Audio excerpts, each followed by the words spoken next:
Well, yeah, I mean, since we're on the topic, I think this is probably the most common question I'm fielding in general is around the vaccines. And Mm, I don't think anything has really changed in the vaccine world, even though I used to be an advocate for vaccines. I just didn't know any better. I mean, I figured mm, there's not a good reason for us to be doing so many of them, but I was like, come on, we got vaccines, like aluminum, like big deal. I'm drinking out of an aluminum can right now, and it's not mercury. You're not going to get the Mad Hatter syndrome. Like it's just forget about it. You can find aluminum all over the place in nature and your spinach, whatever.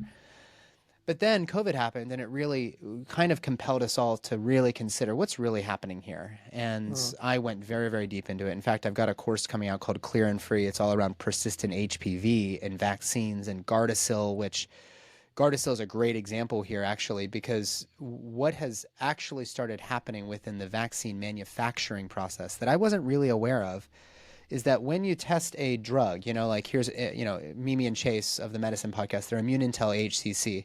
This is made from the mycelia of shiitake mushrooms, and it has been compared against placebo and has demonstrated through those placebo-controlled trials to help clear persistent HPV, clinically demonstrated in people. HPV being human papillomavirus, which can mm, ultimately lead to cervical cancer if your immune system is out of whack.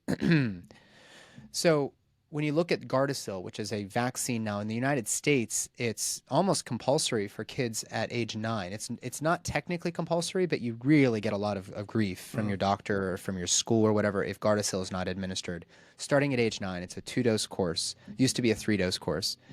And now that I have 2 little girls, I had to go deep into this, which is why I produced a course, which is kind of like writing a book where you're just go Mm, deeper and deeper and deeper. And you're like, oh my mm, God, I never even knew I had to read about aluminum and the biochemical properties of aluminum within glial cells and all of that. But the issue with most vaccines, including Gardasil, which was only introduced about 20 years ago, is that most of these vaccines are not placebo controlled in safety trials. mhm, So even if you do have a study that says it's a go, like we had no issues, well, you're comparing it against what? Like it wasn't more issues compared to a placebo that has what in it exactly?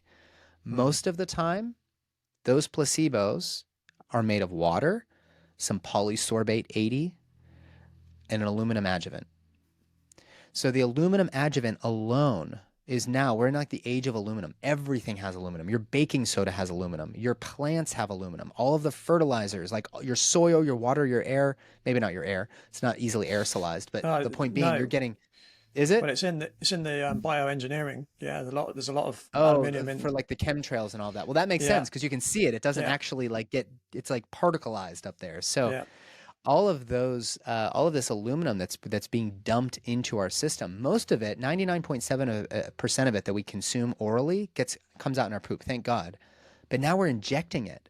And they have done zero studies to really Mm, demonstrate how much aluminum is okay. I don't think there's any reason to have aluminum in the body. And if you look at Chris Exley's work, he's one of your local Brit. He's kind of like the foremost expert on this worldwide. He's been dedicating his whole career to aluminum, and he was never even interested in vaccines. And he was like, I don't know how it took me 30 years to realize this is a big problem, but we don't have any data to support the injection of aluminum adjuvants into the body as a safe thing. And now mm, kids by the age of 18 are getting what is it, 74 doses, all with a little bit of aluminum. You add all that aluminum up, and you're getting mm, way more than we ever mm, have in the past. So the question around vaccines to me is a very compelling one from the standpoint of like, who's actually looking out for me? Like, who is it out there that's trying to keep me safe? And I think, Radical Health Rebel Radio, I think Living 4D, I think Kyle Kingsbury's podcast, certainly my podcast, I think we're doing our best.